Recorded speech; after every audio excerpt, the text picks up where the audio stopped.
This is CBC Winnipeg News.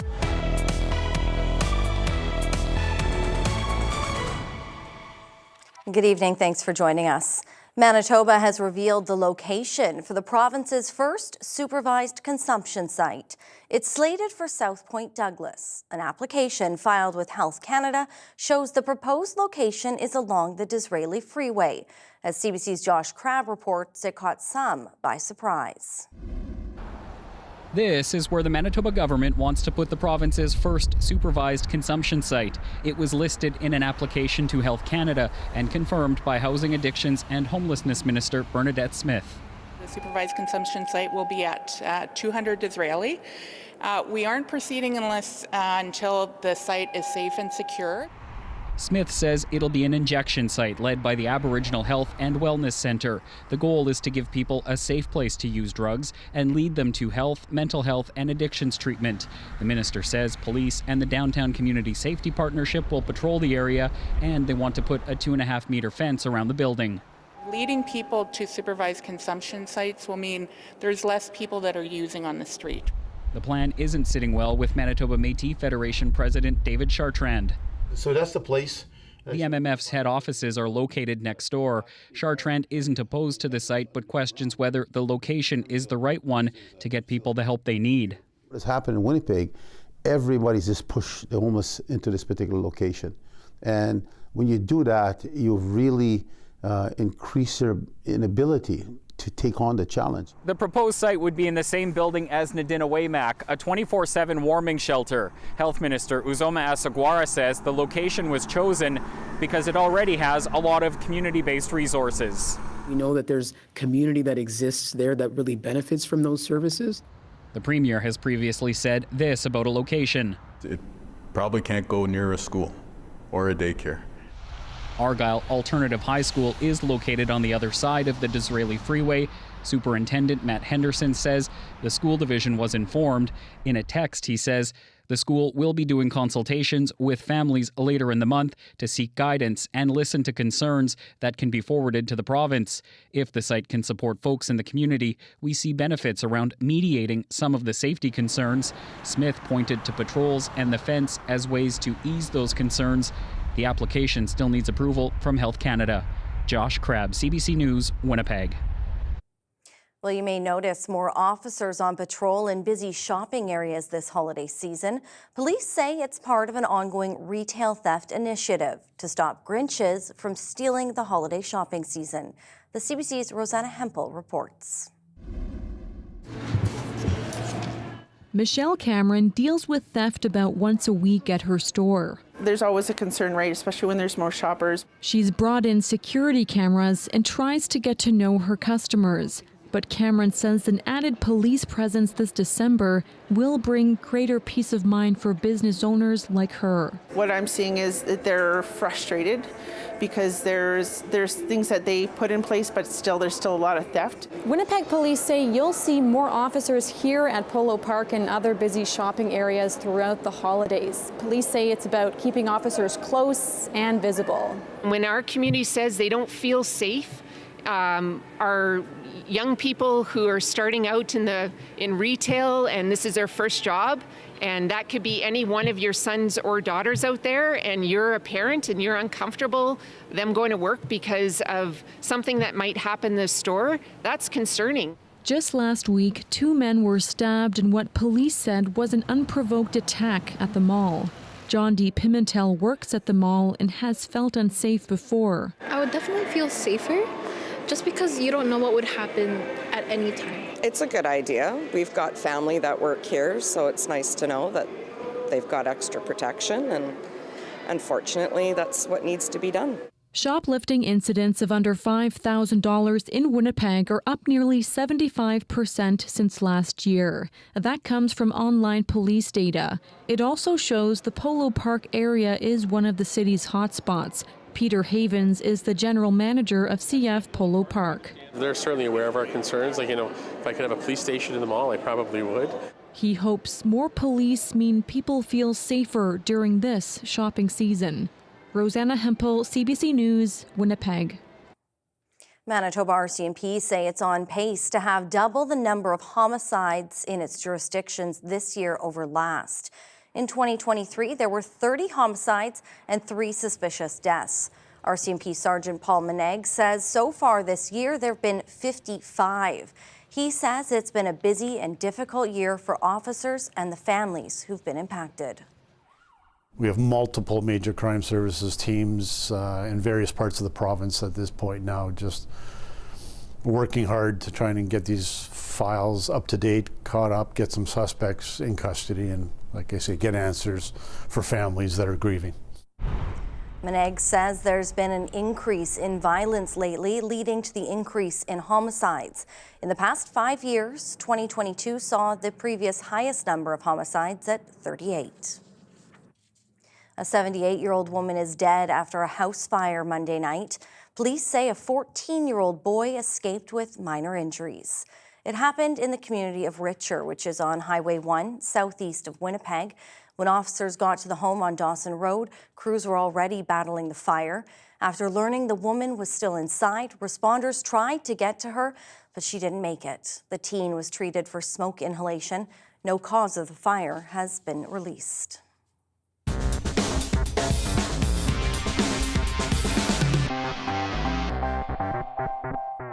Dozens of people signed up at City Hall today to push councillors to lower the speed on Wellington Crescent. CBC's Cameron McLean has been following this debate and joins us now. So, Cameron, what's happening at City Hall? Well, the Mayor's Inner Circle, the Executive Policy Committee, is debating a motion that would reduce the speed on almost all of Wellington Crescent to 30 kilometers per hour. Last week, the Public Works Committee voted to lower the speed on Wellington from River Avenue to the western end of Academy Road. It was motivated by the death of cyclist Rob Jenner. A driver going more than 150 kilometers per hour hit and killed Jenner in June. At City Hall, residents and cycling advocates shared often emotional stories about close calls with drivers and concerns about safety.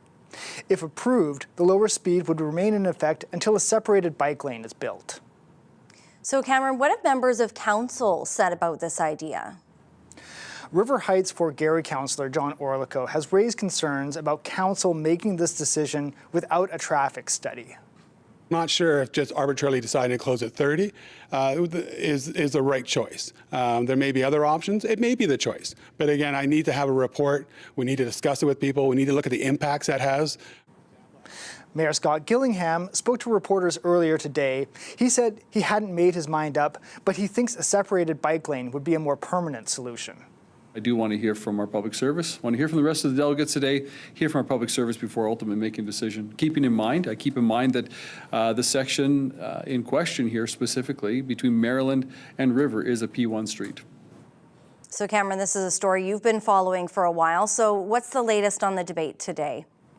Well, the committee is still in their meeting today and they haven't voted on the motion yet. But ultimately, this will move on to council for a final vote. Brittany? All right, thank you. That's CBC's Cameron McLean. Let's bring in weather specialist Riley Lachuk. And Riley, as I was coming home last night, later into the evening, it was beautiful. Yes. I wanted to get out at that time for a walk. Not so much this morning. Yeah, I would say last night was really sort of the calm before the windstorm, if you will, because boy, oh boy, what a windy day across parts of southern Manitoba today. Peak wind gusts today in Winnipeg, almost 80 kilometers an hour. Doesn't mean we didn't see some gusts higher than that, particularly in the open areas, but look at some of these numbers from across the Red River Valley. Portage, Morden Winkler into that 60-70 range. Gimli getting a gust to 70, a bit calmer back to the west, but still some very strong gusts through the early part of the day today. Brandon getting a wind gust of almost 70. Still seeing some very strong winds across southern Manitoba right now. Even into the evening hours tonight, northwest winds sustained at 41 in Winnipeg. Minus 16 at the moment. We've been right around minus 15, minus 16 through the day. Mostly clear skies today, a bit of cloud hanging around, so a mix of sun and clouds through the afternoon hours, meaning a partly cloudy night tonight. Minus 19 in Winnipeg. Those winds staying strong through the overnight hours tonight, northwest 20, gusting to 40. Into the morning, we are looking at winds still staying pretty strong, breezy, maybe a bit more blowing snow first thing in the morning, minus 17 degrees. And then we start to build in a little bit of cloud cover as we get into the afternoon hours. A sun-cloud mix by the time we hit the afternoon. Minus 13 our high, forecast high again as we get into the day on Thursday. We have a warm-up on the way. I'll have more on that when I come back. All right, I'm looking forward to that. Thanks, Yes. Riley. You're welcome.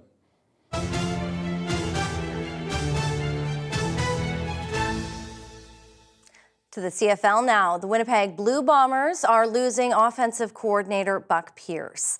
The BC Lions have named him as their new head coach. It's the first head coaching job for Pierce, who played quarterback for both the Blue Bombers and BC before going into coaching. He helped Winnipeg win Grey Cup titles in 2019 and 2021.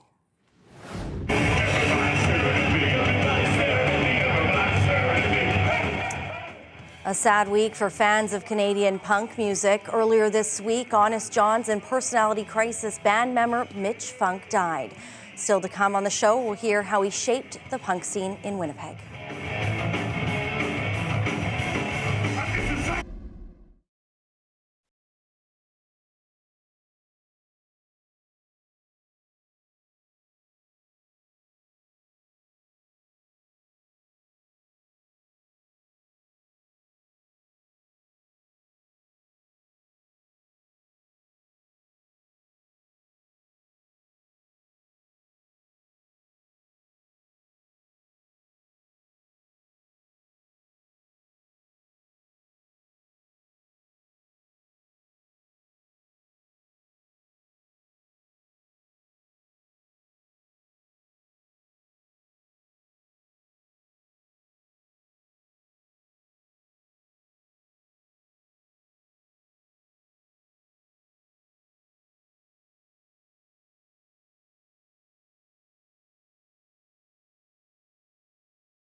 Winnipeg's music scene is mourning a groundbreaking vocalist from the earliest days of punk rock.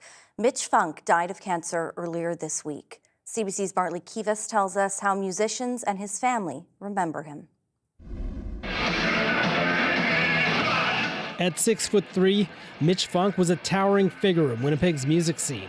Funk was best known as a vocalist for Personality Crisis, a band whose brief tenure from 1979 to 1984 belied its influence on punk rock in Winnipeg and beyond. He's a legend in the Winnipeg music scene, but you know, to me, he's my beautiful brother. Aaron Funk is Mitch's younger brother and a musician in his own right who records under the name Venetian Snares. I think something I learned from Mitch was like, maybe Winnipeg is not the place to build your career. It's probably the rest of the world. Personality Crisis received renown in punk rock circles at a time when punk was still a subculture. Jake Moore, who sang in fellow 1980s Winnipeg punk band Ruggedy Ann's, says Funk had a stage presence like no one else. He was one of those performers that you couldn't not look at. This large man that had more than a passing reference to Frankenstein as evoked in the movies. Personality Crisis paved the way for a generation of independent Winnipeg musicians, including Jason Tate, best known as a drummer for the Weakerthans. The first punk rock show Tate attended at age 14 was the last show Personality Crisis ever played. This really tall, lanky guy came out on stage wearing a white woman's gown, nightgown, holding a doll, a Hugo the Man of the Thousand Faces doll as a puppet. And he just proceeded to play with his doll on stage before he touched the microphone at all for about a minute and a half. In the 1990s, Funk received more renown as a member of Honest John. He spent most of his working life at St. Boniface Hospital and took up painting in his later years. You know, he's an amazing vocalist, but he's so much more than that. You know, he's a beautiful, kind human being. Mitch Funk was 65 years old. Bartley Kivas, CBC News, Winnipeg. Manitoba's health minister says it's time to move away from our over-reliance on agency nurses. Uzoma Asagwara says we need to stop treating private nurses as the default to fill staffing shortages and treat them as the exception. For more, we're joined by the CBC's Ian Fraze. So Ian, how's the province planning to restrict the use of agency nurses? By setting limits, Brittany, on what these agencies can do, like how much they can charge. The province has issued an RFP that all agencies must apply to if they want to keep operating in Manitoba. Health Minister Uzoma Asagwara says some sort of rules and guidelines are needed. There are no policies on how those agencies should be governed, their impacts on nurses, or the rates that they charge, and this RFP will change that. It's going to require agencies that want to hold a contract with Manitoba to play by our rules. The province hopes to rein in spending on private nurses because they get paid more and they're being used more and more often. The province also hopes this will encourage facilities to hire public nurses like those who've agreed to be travel nurses. So meanwhile, the opposition PCs say there's chaos at the hospital in St. Anne. Health critic Kathleen Cook says the hospital is running out of room. So Ian, what's happening? New data shows the percentage of beds at the St. Anne Hospital that are occupied 2 years ago was around 60%. Now that occupancy rate is more than 100%. The Tories got this information through a Freedom of Information request that they presented during question period. The NDP blamed the former PC government for letting the healthcare system deteriorate, but the PC's health critic dismissed that argument. An 107% capacity rate that we're seeing in October 2024 is substantially higher than the capacity rates we saw for any of the months throughout the last 3 years. So this is an NDP problem. This is happening right now under the NDP government. Southern Health blamed the issue on a range of factors, like people getting older, some of those people having chronic condition, and others struggling to find a doctor. But none of those explanations explains why the bed occupancy rate increased so fast over 2 years. Brittany. All right, CBC's Ian Fraze. Thanks, Ian. Well, the Pembina Trail School Division confirms it was the victim of a cybersecurity incident to its phone and network systems. The phone lines are up and running, but it's still working to restore other parts of the network. In a letter to parents, Pembina Trail says in order to secure the system, they've had to make a number of its services unavailable. It's asking parents to be on alert for any unusual activities or suspicious content. It advises people not to open or click on any links they don't recognize, and then report them to the division.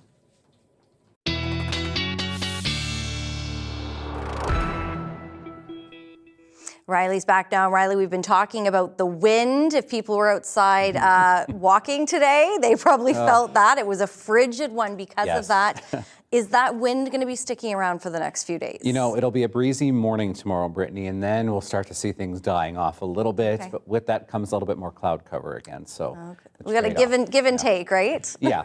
So the blowing snow advisory has ended for Winnipeg, but it is still in place for much of the Red River Valley into south central Manitoba. Places like Morris down through Emerson, Morden, Winkler into Portage la Prairie still could see some gusty winds through the night tonight before we start to see those winds dying off into the morning tomorrow. We also have a snow squall advisory, snow squall warning in place for parts of the Interlake. The winds combined with some of that lake effect snow has led to some power outages in parts of the province. So just keep that in mind that these winds have had some consequence with them through the day today. So partly cloudy skies today, a little bit of high level cloud, and that's what we get as we get into the morning tomorrow. Area of high pressure keeps us clear as we get into the morning tomorrow at least. So a pretty sunny start with a little bit of thin high level cloud once again. But as we get through the day, we'll start to see our cloud deck filling in again. This ahead of another weak area of low pressure that'll move across northern Manitoba, bringing a few centimeters of snow to places like Thompson, some flurries to Norway House, even as far south as the Swan River region, potentially getting some flurries through the afternoon hours tomorrow. For the most part, this is just cloud cover for southern Manitoba, but there is a slight chance we could see a few snowflakes into the Red River Valley as we get overnight into Friday morning, and then we get back into a mix of sun and clouds through the day on Friday. The winds, as I mentioned, do die down as we get through the overnight period tonight. So starting even at midnight here, looking at winds backing off to 20 gusting 40 out of the northwest through the overnight hours before we start to see things dying off as we get into the day tomorrow. Still, though, could see a few breezes here and there through the day tomorrow. 15 gusting 30 is what I'm saying for winds in Winnipeg by the time we reach the afternoon hours tomorrow. So this big trough in the jet stream that has cooled us down starts to push off as we get through Friday. Then we get a big warm up. So a ridge in the jet stream will warm our temperatures up even close to the freezing and above freezing as we get into the weekend, which I'll show you in your long range in just a second. That is short lived though, because as we get Sunday into Monday, we start to see things resetting and we get back into a colder pattern as we start next week in temperatures much closer to seasonal. With those warm temperatures come a better chance of some precipitation over the weekend as well. Starting tomorrow morning, close to the minus 20 mark in Westman, minus 17 in Winnipeg first thing in the morning, minus 22 in Thompson waking up tomorrow morning, up to minus 13 in Winnipeg, and then Brittany, we're jumping up to +1, yes, for Saturday with increasing clouds late in the day before we see some flurries and some light snow Sunday into Monday. I thought you missed a minus sign. No, I did not. Thanks, Riley. You're welcome. We have much more news straight ahead. You're watching CBC Winnipeg News. Stay with us.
The Assembly of First Nations has announced a major decision this evening.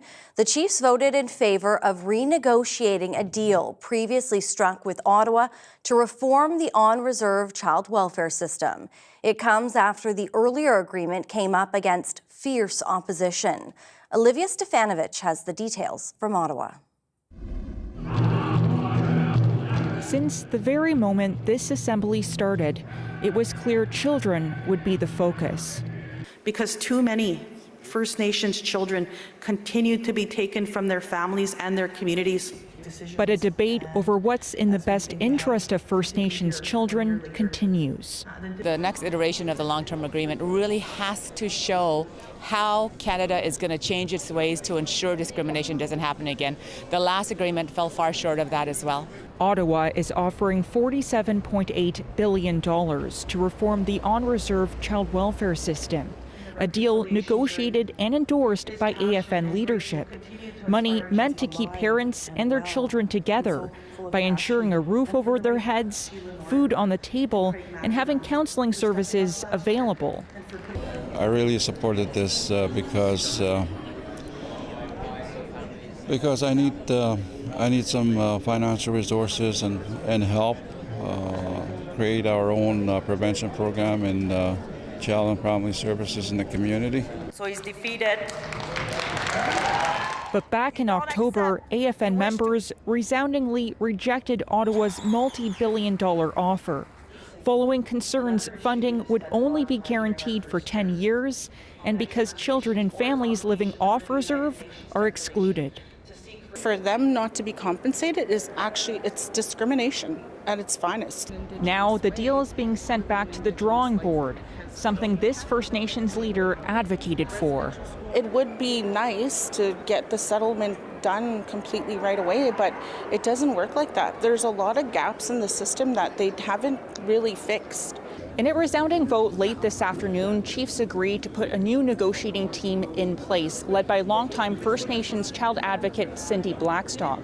The challenge now will be to secure a deal before the next federal election scheduled in less than a year's time. Olivia Stefanovic, CBC News, Ottawa.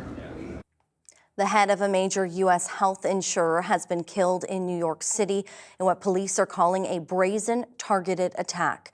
UnitedHealthcare CEO Brian Thompson was shot this morning outside the Manhattan Hotel where his company was holding an investor conference. The motive for this murder currently is unknown, but based on the evidence we have so far, it does appear that the victim was specifically targeted. But at this point, we do not know why. This does not appear to be a random act of violence. Police say the gunman appeared to be lying in wait for several minutes before calmly approaching Thompson from behind and opening fire. They say many people passed the suspect, but he appeared to wait for his intended target. The man fled and was last seen riding an e-bike into Central Park.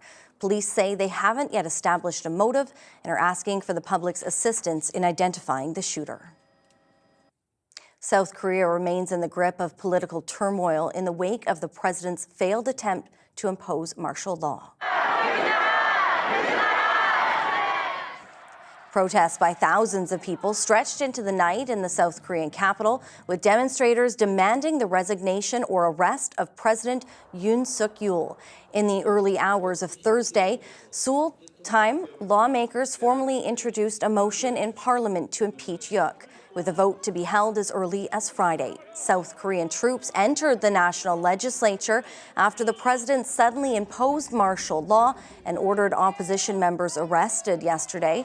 But the attempts to disrupt 4 decades of democracy was met with widespread defiance by parliamentarians and the public.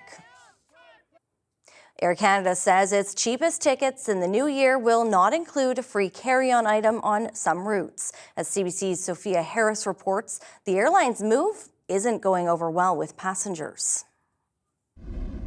Air Canada is following WestJet's lead by nixing free carry-on for customers paying the cheapest fare, basic economy. Earlier this year, WestJet announced that passengers flying its lowest cost fare can no longer bring overhead carry-on on board. They can still bring a purse or a small knapsack, but any luggage must be checked for a fee. Today, Air Canada joined in, announcing that starting in 2025, basic economy passengers will have to pay $35 to check their luggage. And if they wait until they board, passengers will have to shell out more, $65 to check their bag.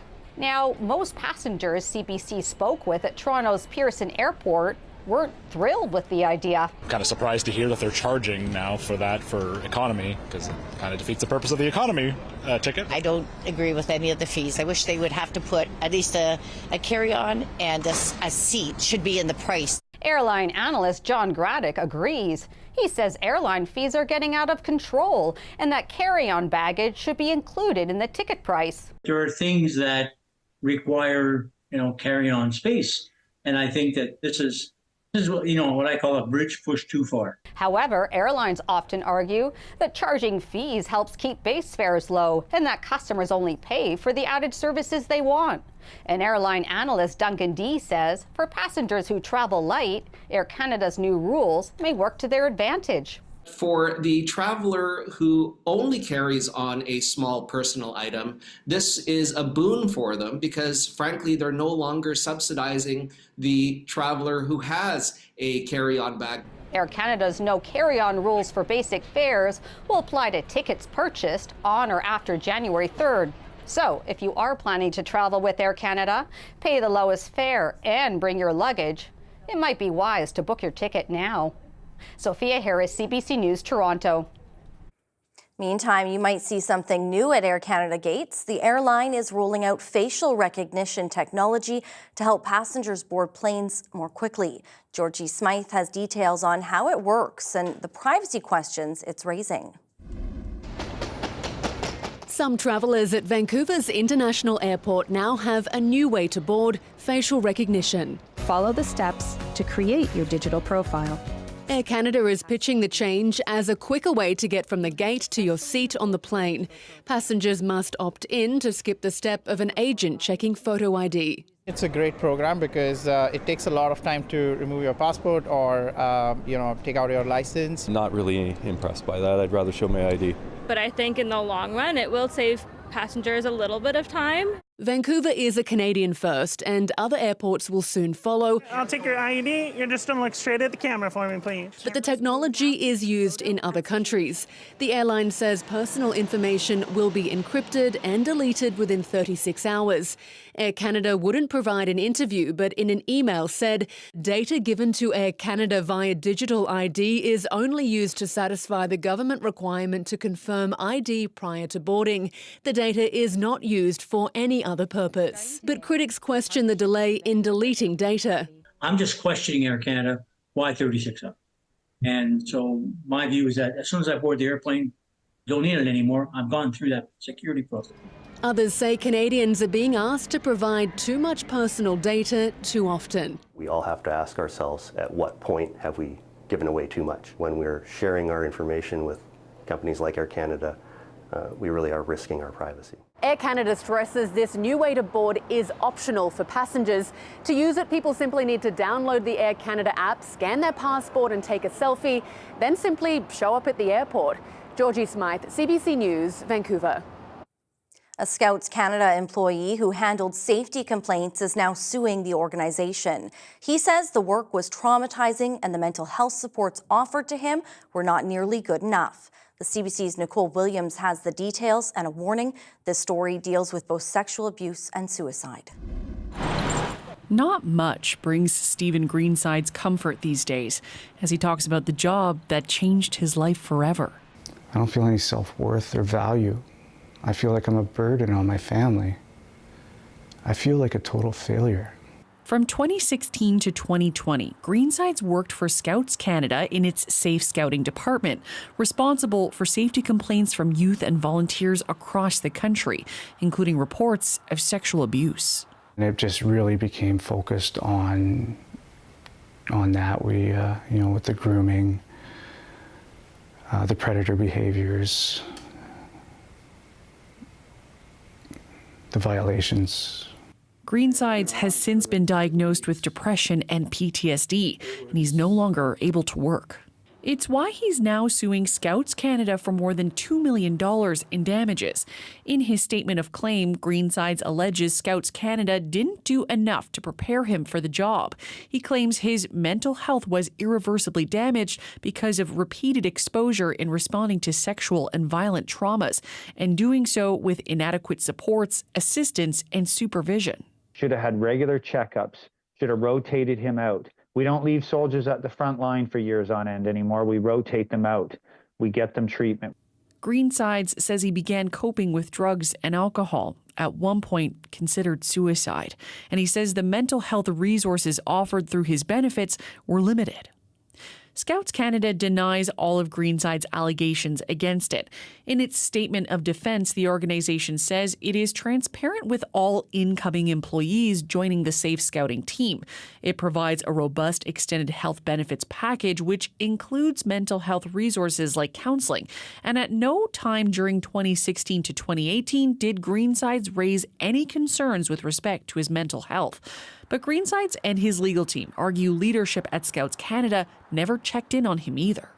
Scouts Canada wouldn't comment on the case because it's currently before the courts, but says it's significantly enhanced its policies over the last 40 years to better protect youth. Volunteers undergo rigorous training. They need to do a police check every 3 years in order to work with kids. And a volunteer isn't allowed to be alone with a child. Nicole Williams, CBC News, Ottawa. I'm Emily Brass on the beautiful banks of Lac du Bonnet. And later in the show, I'll tell you how this gorgeous waterfront property that sat vacant for years is going to be transformed into a recreational hub for tourists and locals alike, coming up.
A small business owner in Lac du Bonnet is struggling and says it's largely because local governments have failed to craft an effective tourism strategy.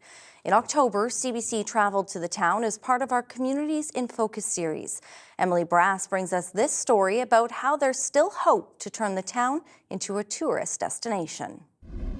$22.40, please. So you can go ahead and tap right there. This gift shop owner says she's struggling, in large part because Lac du Bonnet isn't doing enough to promote tourism. So I am planning to close the store on December 21st. A little bit because of the economy and just not sure I want to rough it out any longer. She says inflation has kept people from visiting Lac du Bonnet, but she also blames local government. Often we'll say, where is Lac du Bonnet? People know where Gimli is, right? The Gimli has a ton of festivals that are promoted right through Winnipeg. I've been at fairs in Winnipeg where I've seen people specifically sitting at a table promoting Gimli. Why don't we do that? She thinks Lac du Bonnet could also do better by promoting itself as a destination on social media and by building more places to stay. We definitely need a lot more temporary housing for people. The hydro workers and the mine workers are pretty much the ones that are filling up the Airbnbs right now. A new hotel just opened up, but lodging is scarce. The RM hopes new businesses around town help get the ball rolling for tourism. That development then creates the synergies for other businesses to come in. We've talked about, our restaurant, we've talked about Tim Hortons, we've talked about hotel ownership. It's just getting the investors here to show them what we can offer the region. Up the road is an example of what Lac du Bonnet might offer. We're looking at putting a dock that sort of spreads over to the adjacent property where we have the boat launch. The sign on the highway still says Lakers Water Ski Club, but the property was donated to the town 17 years ago. It's been sitting here just as green land, just waiting for a plan. The plan now is to team up with the RM and turn the space into a recreational hub. They hope to draw a wider range of visitors, people who don't have a cottage or a boat of their own.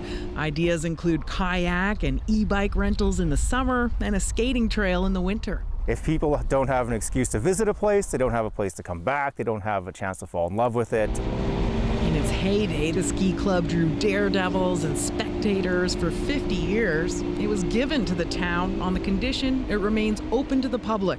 The little-known spot is one of the few places in Lac du Bonnet where anyone can access the waterfront. Some of our stuff's kind of a well-kept secret. And so the secret's out now? Ideally. But ask about the specifics, like when work begins on the recreational hub, and the plan gets a bit murky. In the municipal world, I would always say after May, because that's when the budgets get put together, right? So right now we're just talking about the plans of it, but plans are nothing until the money's on the table. Those plans won't come soon enough to save the boutique, which relies on tourists to survive. We need places like My Little Shop or restaurants with patios that overlook the water, things that people really want to come and see. But all of that means that we have to put some money into development and we have to put some money into advertising. She says she's been looking for a cheaper place to set up shop, but hasn't found one yet. Emily Brass, CBC News, Lac du Bonnet. Now, despite all that open water you just saw, winter is coming. That ominous warning is from Environment and Climate Change Canada. They unveiled their seasonal weather outlook today for the country's upcoming winter. You compare it to last winter, which was record-breaking when you consider it on a national scale. Probably this winter is going to feel more seasonal compared to last winter. So while all in all it might actually turn out to be milder than normal, I think it is going to feel like more of a typical winter for many people.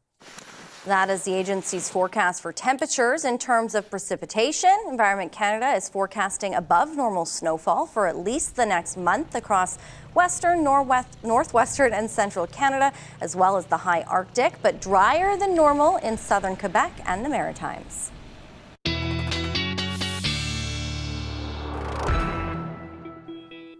Riley, I kind of wish we were still living in that weather that we saw in Emily's pack there, where we could jump into the lake and go for a swim. This makes you want to just take a deep breath. Right? We're closer to skates than we are swimsuits right now. Yes, we are.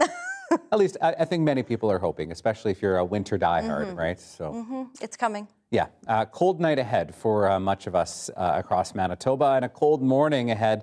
Look at your dog walking forecast for your Thursday morning now, and we are looking at sun and clouds tomorrow. We see cloud building in as we get through the day tomorrow, but at least in the morning we'll enjoy some sunshine at least, which I think Rollo will like. Thanks, Linda, for sending this picture in. Rollo, all dressed up and ready for the holidays, I think, especially since we've seen a little bit of fresh snow here in southern Manitoba and really across the north as well. You can send your pics to talkback@cbc.ca. Starting at -17 tomorrow, we actually don't see a sunrise until about 10 after 8 tomorrow morning. So still by that 8 o'clock hour in the dark as we see the sun coming up. West winds 20 gusting to 40, back off as we get through the day tomorrow. So -13 with those south winds by the afternoon and seeing winds tapering off a little bit more. Not to say that we won't see a little bit of a breeze here and there tomorrow, but certainly nothing like we saw today, -12 by the time we get to the evening. Afternoon temperatures looked like this. Our daytime highs from today, actually, our high temperatures were in the overnight hours before that cold front swept through. So afternoon temperatures around -15 in the west today. We did get to a -14 earlier in the day in Winnipeg, -18 in Thompson, and some colder air, -27 into Dooley Lake. Overnight tonight, we are looking at partly to mostly clear sky for most of us, into the -20s for the Westman region. Still a bit of a breeze hanging around into the Red River Valley, into northwestern Ontario, -23 for Dauphin tonight. Colder air into northern Manitoba. Cloud builds in ahead of some snow that will move through as we get through the day on Thursday. So -25 in Thompson, -23s through Flin Flon, the Pas.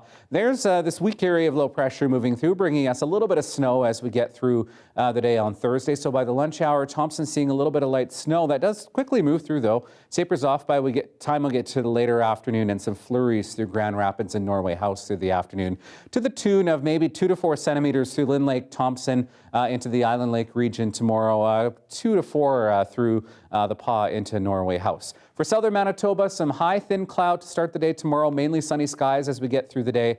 And then we're looking at the clouds starting to fill in as we get later into the day. Maybe a flurry in the afternoon in Swan River, -13s into northwestern Ontario as well, Brittany, as we get through the later afternoon. Your 7 days coming up. Thanks, Riley. You're welcome. A group of Quebec chemists are warning about adult skincare products being used by children. They say the ingredients could be harmful for young skin. Vanessa Lee looks at what parents should know about the social media-inspired trend. Are these products good for your age? Swayed by videos posted by beauty influencers on social media, many tweens and teens across the country are obsessed with skincare. This moisturizer makes me feel very hydrated. Including 12-year-old Lauren from Toronto. I want to keep my skin healthy because I break out sometimes and I have acne. Oh my God, these look like proper tanning drops. Quebec's Order of Chemists is concerned about the viral trends. Let's talk about how I just had a chat with a 9-year-old who just bought these.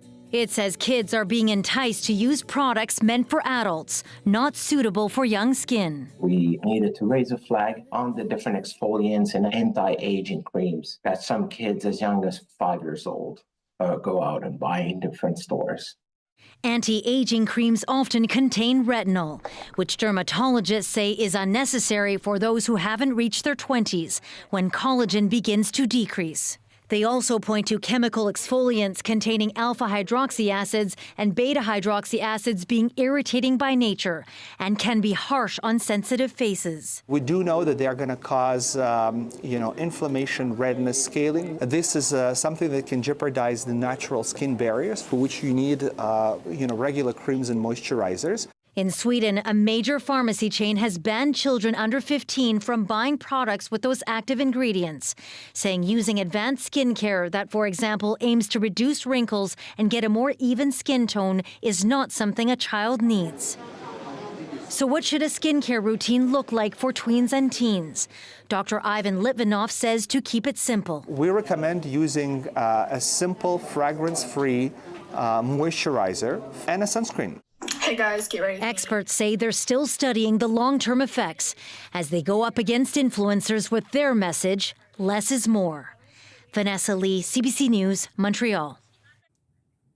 Vancouver is only 2 days away from getting its version of the Eras Tour. It's a big deal for Swifties, as it's the final 3 shows of the 2-year tour. Now, a number of Taylor Swift-themed signs and installations are popping up across the city already. Officials expect more than 300,000 people will visit this weekend. Economists are predicting Swift's Vancouver era will bring an economic impact of $157 million to the city. Well, here's another home in our city, all decorated for the holidays. If you're putting off hanging the lights, well, it may have worked to your advantage. Riley will tell us why after the break. Stay with us.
If you have an outstanding parking ticket from the Forks from the past year, you're going to want to hear this. This month, the Forks is offering forgiveness on those unpaid tickets in exchange for adopting a meter of the Nestawaya River Trail.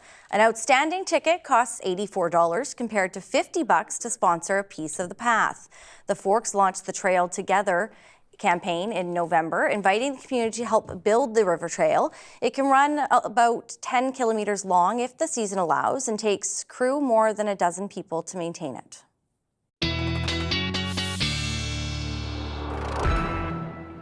And what we need is an extended period of cold weather for that river trail. So I know I was a little bit of a straggler by, I guess, my own judgment in putting my Christmas lights up. But if you haven't already, I would wait, because it's going to be cold for the next couple of days. Wait till the weekend.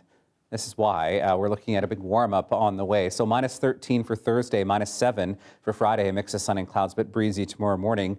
+1 for Saturday. That's a good day to do it. We'll see increasing clouds late in the day. Not too bad on Sunday either. -1 with the chance we could see some flurries ahead of some light snow moving through on Monday. And then temperatures a little bit closer to seasonal by the time we get into next week. Well, drive-thru restaurants are known for their convenience. Get that double-double and away you go in your nice warm car on a day like today, or maybe on your warm cow. Yeah, you heard that right. And if you happen to be in Sylvan Lake in Alberta, you might just see Kelly Landry riding her 8-year-old steer through the Tim Hortons drive-thru. Here's your daily lift.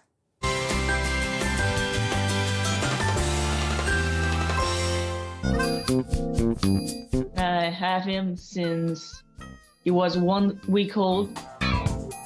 Animals are like men, they love food. You attract them by the belly, so yeah.